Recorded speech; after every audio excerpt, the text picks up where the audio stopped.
Supercrack Estrella presenta. Etimología de la palabra planeta. 1. La palabra está compuesta por dos palabras provenientes del latín. Plane, ta, plane, plano, liso, ta, que te pertenece, que es tuyo.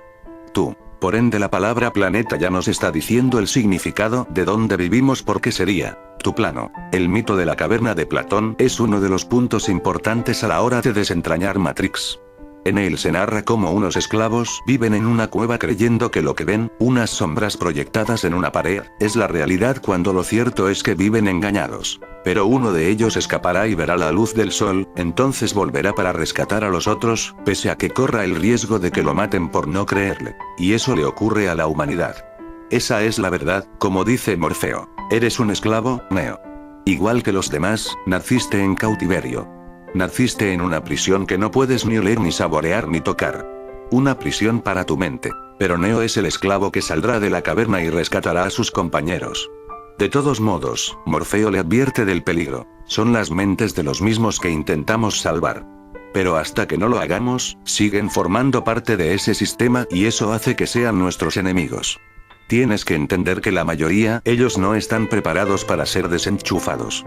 Y muchos están tan habituados, dependen tan absolutamente del sistema, que lucharían para protegerlo. He aquí, la madre de todas las conspiraciones. Un día mi profesora nos preguntó en clases: chicos, ¿qué quieren ser de mayores?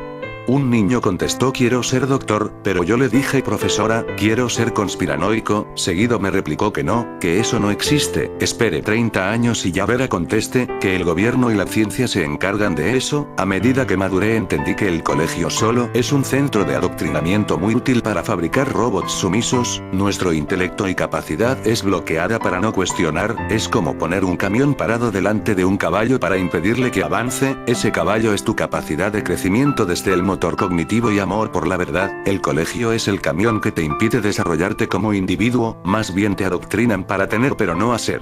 Nos han enseñado que nuestro universo es una gigantesca maquinaria rígida y maciza, exacta y perfecta producto de la aleatoriedad, que somos un minúsculo punto pálido y azul que gira en torno al Sol y que a su vez nuestro sistema solar gira en torno a otras galaxias. Todo esto es un pack de teorías científicas que se enseñan en todos los colegios y universidades del mundo como un evangelio. Una teoría científica debe ser, además de observable, también experimentable y repetible. La ciencia, para que se llame ciencia, debe ser empírica, de lo contrario se convierte en filosofía o religión. Las ramas científicas tales como la robótica, ingeniería, medicina, arquitectura, tecnología, etc., son un gran progreso como civilización, cuyas leyes físicas son fundamentales para esta nuestra dimensión 3D, pero lo demás está en la 4D y la 5D, es pseudociencia. Por ello se inventaron el titular teoría científica para explicar lo inexplicable. Geometría satánica. Es un gravísimo error pensar en el universo como una maquinaria pesada y rígida, y aceptar esto como realidad, atrofia nuestro espíritu. Las luces que vemos por las noches denominadas estrellas no son más que luz viajando en el tiempo. Decir que Polaris mide 65 millones de kilómetros y que está situada a 4.900 trillones de kilómetros, es sencillamente una falacia, una forma de descolocarte de tu verdadero lugar como ser consciente y llevarte a una realidad de masa física espesa. Lo cierto es que, ni el macrocosmos ni el microcosmos se rigen por las leyes y medidas geométricas euclidianas de esta nuestra dimensión 3D. ¿Cuánto pesa Saturno? ¿Cuánto mide un neutrón? Seguramente las respuestas a estas preguntas existan, pero son solo ecuaciones de valores teóricos, por ende imperceptibles. Es más, desde Newton en 1666 hasta Hawking hoy en día no se ha podido comprender el universo. Toda la ciencia sobre aquello que está fuera de la atmósfera es una mera teoría científica que, llevado al campo de la lógica elemental, podemos concluir que la ciencia es una religión más donde Newton, Einstein o Hawking son simples profetas y que sus fieles adeptos necesitan fe para poder creer. Concluyó que, ni la Tierra se mueve, ni el Sol es tan grande y las estrellas no son más que luz viajando en el tiempo, mientras que la física cuántica afirma que el átomo está compuesto en un 97% por vacío, o sea, aún no se ha podido establecer el concepto primigenio de materia y sin embargo nos condenan a la absoluta estupidez de creer en un universo macizo. El sofista Protágoras dijo: el hombre es la medida de todas las cosas. Esto implica muchas conclusiones, por ejemplo que las medidas no existen, pero el ser humano necesita medirlo todo para sentirse seguro. Luego entonces la medida la crea el hombre a su imagen y semejanza, pero si el hombre es la medida de todas las cosas, ¿cuánto mide un hombre?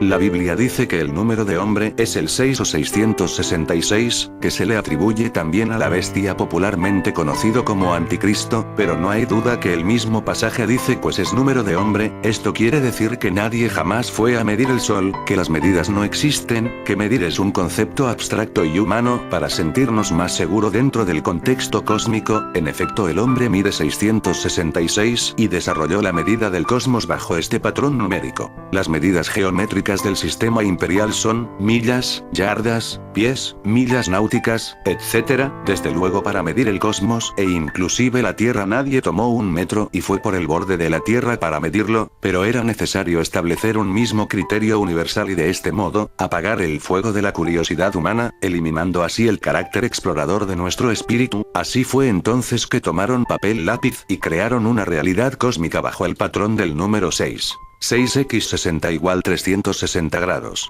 Todo resuena con el número de hombre. El 6, la Tierra y la Luna igual que el Sol, fueron también proporciones tomadas desde el patrón 6 y 11, usando operaciones de álgebra como la función factorial, aquella que se simboliza con el signo de admiración.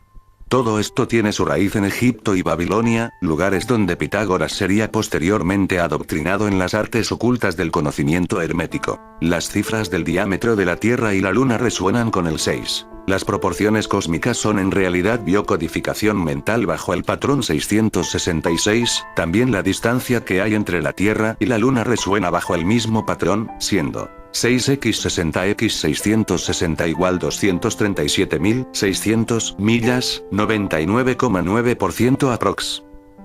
Apocalipsis 13, 18. Aquí hay sabiduría. El que tiene entendimiento, cuente el número de la bestia, pues es número de hombre.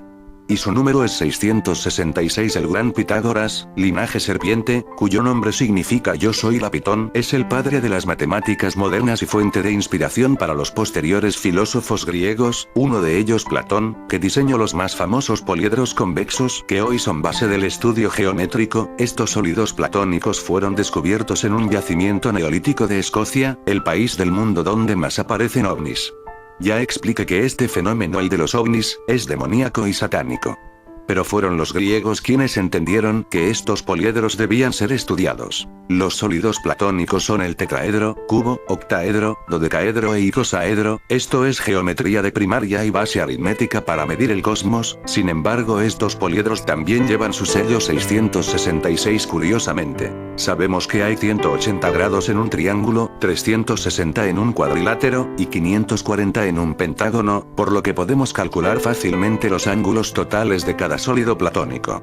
Los ángulos combinados de los 5 sólidos platónicos, dividido por el cubo, cabra, es igual a la repetición de 6. Si sumamos el diámetro de la Tierra más el diámetro de la Luna nos da 10.080 millas, que es lo mismo que 6x6x6x6x6x6x6x6x6 1000 igual 10.077. Los números son resultados exactos, no dan lugar a muchas interpretaciones como sucede con un texto. Los números son pruebas irrefutables, por ende no podemos negar que las mediciones del tamaño de nuestra Tierra y universo son meros cálculos basados en el patrón 666, el número de hombre o número de la bestia. Por ello Protágoras dijo que el hombre es la medida de todas las cosas. Podríamos construir un universo basado en el patrón numérico 7, y te aseguro que no podrás demostrar lo contrario. El carbono es uno de los 5 elementos que componen el ADN. La molécula del carbono es pieza fundamental para la vida biológica sobre la faz de la Tierra. Dicha molécula está compuesta por 6 neutrones, 6 protones y 6 electrones. Nuevamente el 666 resuena sobre nuestras mentes.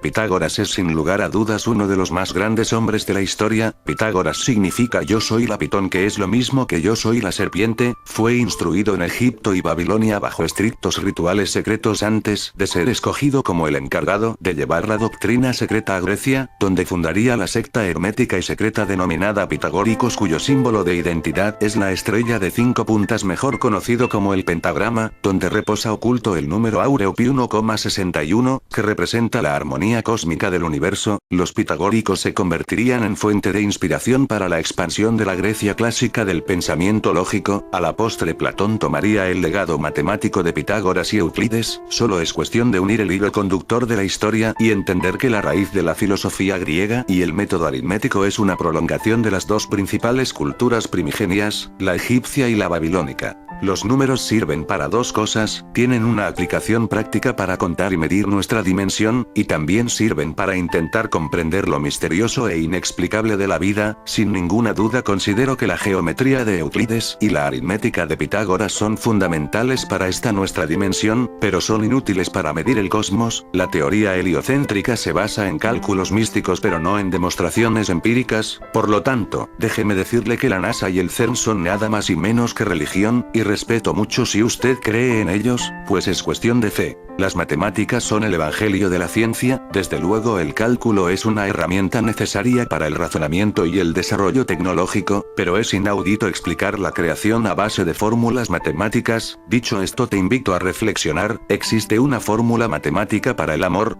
¿Existe una fórmula matemática para el perdón? Cuando algún matemático descubra fórmulas matemáticas para entender la conciencia, entonces sí, podremos usar las matemáticas para entender la creación. Las matemáticas no tienen sentimiento, la creación es amor. Mi maestro me explicó lo que es la Matrix con una explicación sencilla pero contundente. Siempre me dijo que la única forma de entender las cosas es explicándolas de forma sencilla, por ello voy a desarrollar razonamientos sencillos para que usted pueda entenderlo de la mejor manera. Tal vez usted ha visto ya muchos vídeos donde se intenta demostrar que jamás llegaron a la luna y que todo fue una puesta en escena dirigida por Stanley Kubrick. Los escépticos pierden mucho tiempo explicando los errores de la puesta en escena, inclusive varios periodistas han increpado a los astronautas con Biblia en mano para hacerles jurar que en realidad pisaron la luna, pero el asunto es mucho más sencillo, solo basta exponer argumentos de lógica elemental. Por ejemplo, no hay forma de generar movimiento en el vacío, pues no hay masa de aire para impulsar un cohete, aplicando la tercera ley de Newton, lo cual tampoco hay oxígeno para generar combustión allí arriba. Sé que hay varias teorías mágicas y explicaciones peregrinas de cómo crear movimiento allá arriba en el vacío. Ciertamente respeto la fe de las personas, cada uno cree de acuerdo al grado de educación que tiene.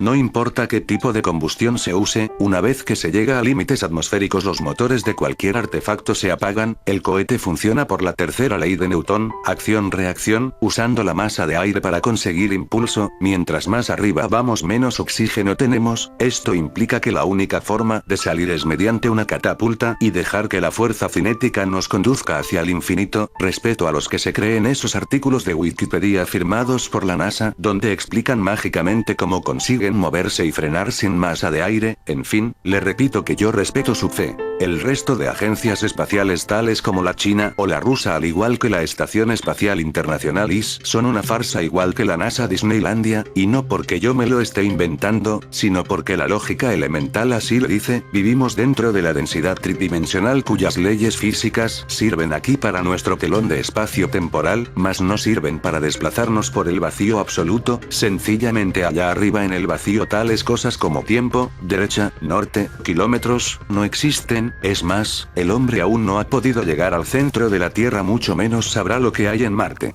Arquímedes, otro gran matemático que tomaría el legado de Pitágoras, mencionó la ley fundamental para generar movimiento. Dijo: dadme un punto de apoyo y moveré el mundo. Ese punto de apoyo es, por ejemplo, el suelo. Cuando usted se impulsa para saltar, o el agua sirve de punto de apoyo para impulsar las hélices de un barco. Las aves o un helicóptero utilizan la masa de aire para empujar y evitar caerse. Efectivamente, esta ley de Arquímedes funciona a la perfección dentro de nuestra dimensión con 4 elementos: aire, fuego, agua, tierra, pero el vacío del infinito espacio que no tiene paredes es otra cosa. Por algo es infinito y no finito como nuestra tridimensionalidad y nuestra mente. Ni tan siquiera es posible reproducir sonido puesto a que no existe un medio para propagar ondas, al contrario que lo que dijo Arquímedes. La NASA dice: dadme el apoyo de los medios de comunicación y mentiré al mundo. Moverán cohetes en el vacío, llegarán a la luna, a Marte, y muchos estúpidos se lo creerán.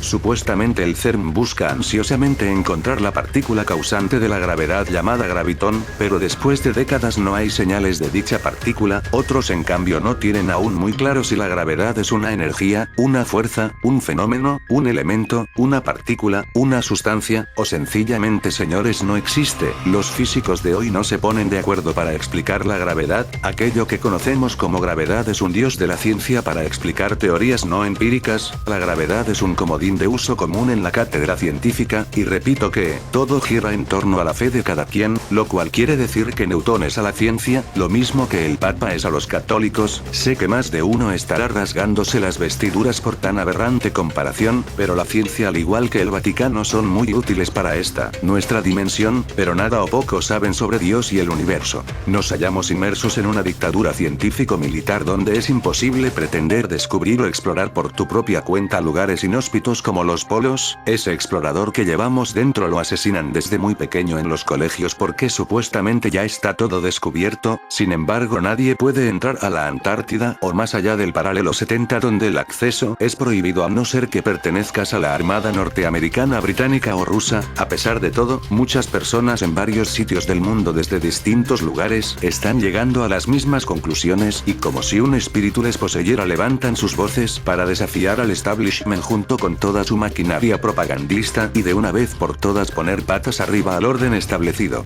Me voy a hacer eco de un magistral libro, The Flat Earth Conspiracy, donde Eric Dubay describe una serie de pruebas irrefutables y demuestra que efectivamente la Tierra no es una esfera, que vivimos en un plano dimensional infinito rodeado de hielo a lo largo y ancho de eso que llamamos sur. Cierto es que en primera instancia resulta chocante oír que la Tierra es plana, pero no hace muchos siglos la civilización tenía claro esta realidad. Sin embargo, misteriosamente se comienza a hablar de una Tierra esférica en movimiento a raíz del surgimiento de sectas secretas cuyo único fin era distorsionar la realidad para comenzar a crear un orden mundial controlado por unos pocos. Hace unos 4 siglos es cuando empieza la farsa del heliocentrismo y la gravedad con el único fin de biocodificarnos como un punto minúsculo e insignificante fruto de la casualidad y sin propósito. Estimados amigos, las supuestas fotografías de la Tierra que nos ofrece la NASA son desarrolladas en programas de edición 3D, la evidencia de la traición es fácilmente detectable si uno aplica filtros en Photoshop con cualquiera de sus imágenes.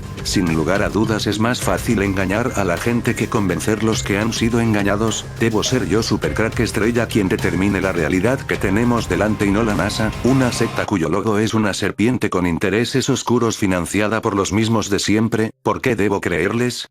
Porque he de confiar en una corporación financiada por los mismos que financiaron la Segunda Guerra Mundial, los mismos que derribaron las Torres Gemelas, exactamente los mismos que crearon la ONU y la UNESCO. Es decir, detrás de la ciencia oficial tenemos los tentáculos jesuitas financiados por banqueros sionistas que ponen presidentes masones para perpetrar el engaño y la traición. He aquí las pruebas del circo más grande del mundo. El logotipo de la ONU nos muestra la realidad plano dimensional de continentes que circunvalan en torno a un centro magnético en modo toroidal, que además no existe tal cosa como el polo sur. Las brújulas apuntan hacia ese centro magnético llamado polo norte, y la Antártida no existe, o de existir no es como nos lo contaron en los colegios, las crónicas que narra el almirante de la Marina norteamericana Richard Byrd o aquellos que han viajado por estas inhóspitas tierras antes de que la dictadura militar nos abordara, decían que después de la gran barrera de hielo hay oasis, flora, fauna y un gran mundo por descubrir. Solo podemos especular, pues más allá del paralelo 70 es acceso prohibido y zona militarizada.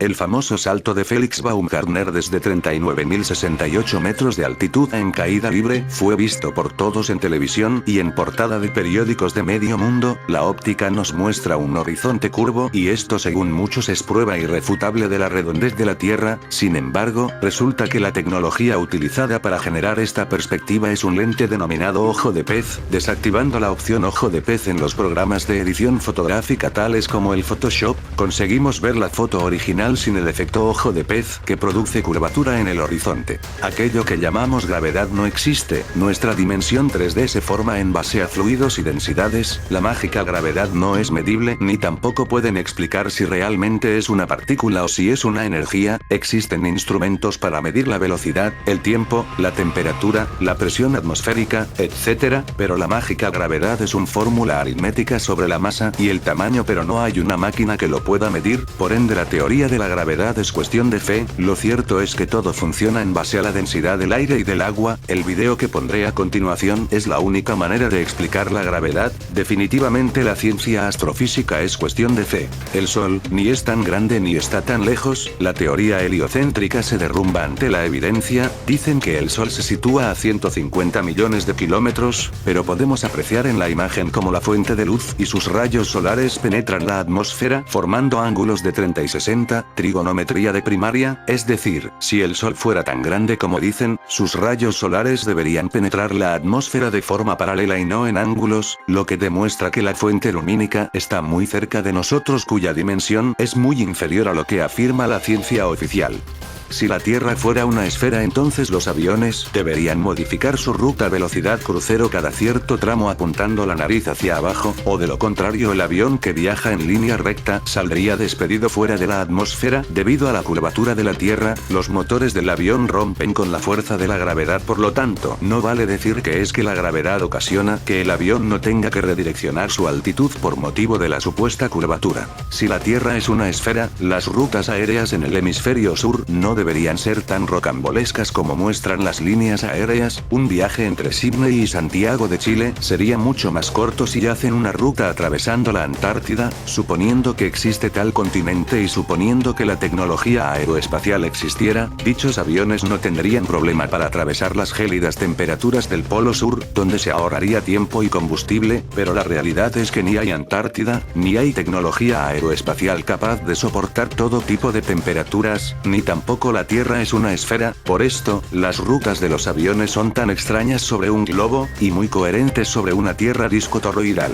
Las antenas en forma de platos, que son receptores satelitales siempre en cualquier hogar del mundo, están colocadas en un ángulo de 45 grados aproximadamente. Si realmente los satélites existieran, deberían estos platos apuntar más o menos en línea recta hacia el cielo. Lo que sucede es que estas antenas se inclinan 45 grados, porque captan la señal desde una torre colocada en una montaña y no desde el supuesto satélite. Ya tenemos una red natural llamada ionosfera que sostiene la red de comunicaciones de toda la Tierra. El invento de los satélites, élite satánica, es una prueba más de que las agencias espaciales son un circo. Inclusive dicen que es posible ver estos satélites desde el patio de tu casa, pero si decides utilizar tu cerebro y pensar un poco, te das cuenta que un satélite es algo no más grande a un autobús y que están a 100 millas de distancia. Es ridículo decir que esto puede ser visto a simple vista. Estos puntos lumínicos similares a estrellas que se mueven por el cielo no son satélites. Es más, si usted busca en Google o en la web oficial de cualquier agencia espacial, no encontrará imágenes reales de satélites sino simulaciones de animaciones en 3D.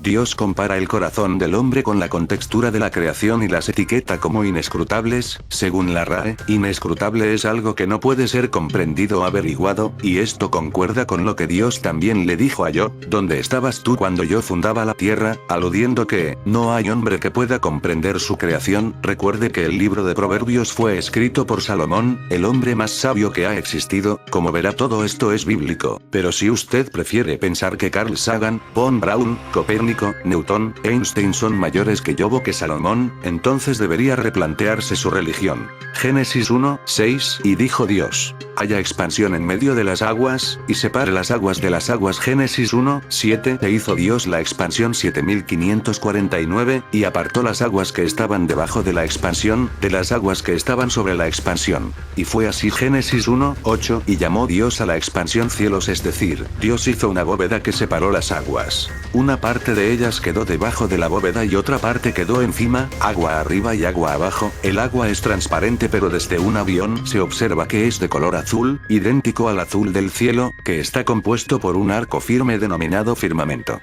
Job 38:18, extendiste tú con él los cielos, firmes como un espejo sólido.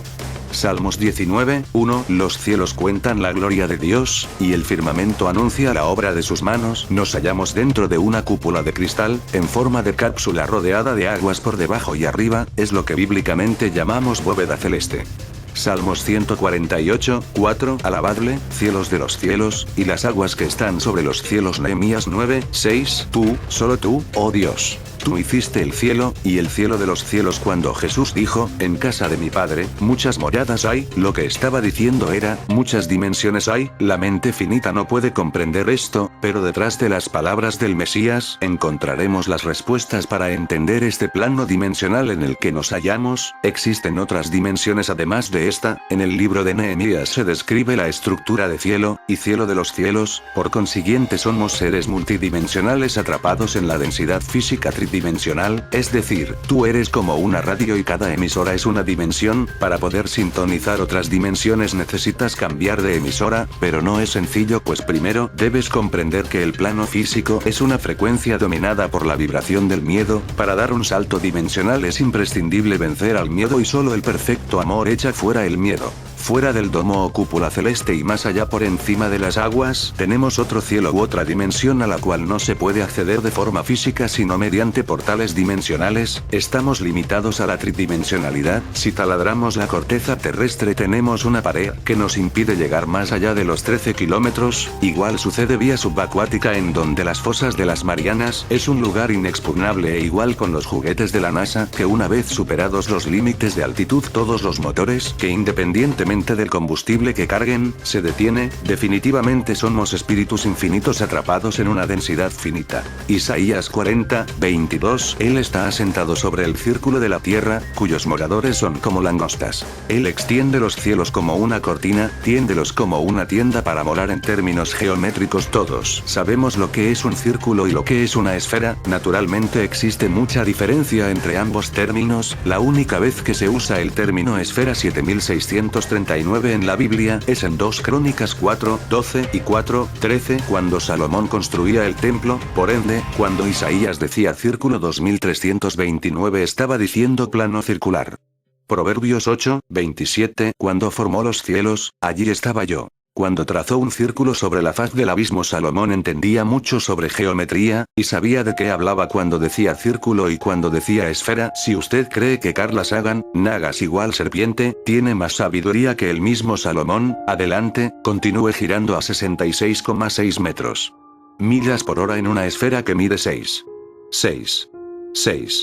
Job 22:14 y se pasea por el círculo del cielo. ¿Debería el cristianismo decidirse si realmente es la Biblia revelación divina e inmutable, o es solo un libro donde todo gira en torno al tal vez o el quizá? Porque si usted piensa que cuando un texto dice círculo y cree que tal vez decía esfera, entonces todo resulta un juego de malabarismo de interpretación. Efectivamente, la Biblia dice que nos hallamos sobre un plano dimensional geométricamente circular cubierta por un arco celeste que nos separa de las aguas superiores. Salmos 93:1 afirmó también el mundo, que no se moverá. Aceptar el heliocentrismo es aceptar que la Biblia no dice la verdad. Eclesiastés 1:5 y sale el sol, y se pone el sol, y se apresura a volver al lugar de donde nace. Salmos 19:6 de un extremo de los cielos es su salida, y su giro hasta el término de ellos. Y nada hay que se esconda de su calor. La Biblia es muy clara, y al contrario que la Tierra, dice que el Sol y la Luna si se mueven en circuitos de giro sobre el cielo, no cabe duda que no hay contradicción en el creacionismo bíblico. Sin embargo, el cristianismo en su mayoría omite esta realidad.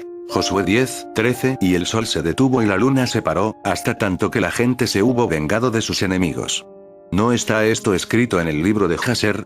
Y el sol se paró en medio del cielo, y no se apresuró a ponerse casi un día entero. ¿Qué detuvo Josué? ¿El sol o la tierra? Es inverosímil aceptar que fue la tierra la que se detuvo frenando en seco, suponiendo que se mueve a 30 kilómetros segundo. De ser así, toda la materia dentro de la atmósfera hubiera sido pulverizada. Para probarlo, ponga un Ferrari a 300 km/h y frene en seco. Le aseguro que todo lo que hay en el interior quedaría desintegrado por causa de la fuerza cinética. O tan solo pruebe a frenar en seco mientras anda en bicicleta y podrá comprobar lo que le estoy diciendo. Matrix en el País de las Maravillas. En la película hacen también referencias a la obra de Alicia en el País de las Maravillas de Lewis Carroll. Estas no son pocas, como tampoco las muchas situaciones coincidentes que encontramos entre ambas obras. La primera de estas referencias la hallamos cuando Trinity deja un mensaje en el ordenador de Neo. En él le indica que para encontrar lo que busca, aquello que perturba sus sueños, debe seguir al conejo blanco. De forma similar comienza Alicia en el País de las Maravillas. Ella es sorprendida por un conejo blanco, que consultando su reloj exclama que llegará tarde a algún sitio. Entonces decide seguirlo hasta su madriguera. Otra referencia a la obra es cuando Morfeo le dice a Neo: supongo que ahora te sentirás un poco como Alicia, cayendo por la madriguera del conejo. En la misma escena vuelve a hacer otra referencia: si tomas la roja te quedarás en el País de las Maravillas, y yo te enseñaré hasta dónde llega a la madriguera de conejos. Pero una escena clave es aquella en la que Neo comienza la salida de su realidad a través de un espejo. Estira su mano y cuando lo toca es el comienzo del viaje, convirtiéndose el espejo en la puerta hacia una nueva dimensión. Carroll también utiliza un espejo con el mismo fin en Alicia a través del espejo. Esta situación es excelentemente representada por Sir John Tenniel, el primer ilustrador de las obras de Carroll. En ella vemos a Alicia extendiendo su mano a través del espejo para cruzar la frontera a un nuevo mundo. Pero una escena clave es aquella en la que Neo comienza la salida de su realidad a través de un espejo. Estira su mano y cuando lo toca es el comienzo del viaje, convirtiéndose el espejo en la puerta hacia una nueva dimensión. También se utiliza un espejo con el mismo fin en Alicia a través del espejo. En ella vemos a Alicia extendiendo su mano a través del espejo para cruzar la frontera a un nuevo mundo. Es evidente que para los creadores de Matrix el mundo de Lewis Carroll significó más que una simple influencia. Básicamente los argumentos de estas obras están basados en el mundo de los sueños, con todos los peligros y beneficios que esto conlleva. Para la humanidad de Matrix la realidad es inducida por máquinas. El sueño es una prisión, un mundo creado con reglas inviolables, controlado y dirigido, del cual nunca se despierta. Morfeo dice a Neo, ¿alguna vez has tenido un sueño que pareciese muy real? ¿Qué ocurriría si no pudieses despertar de ese sueño? ¿Cómo diferenciarías el mundo de los sueños de la realidad? También Neo pregunta a Morfeo, si mueres en Matrix, ¿también mueres aquí? Y Morfeo responde, el cuerpo no puede vivir sin la mente.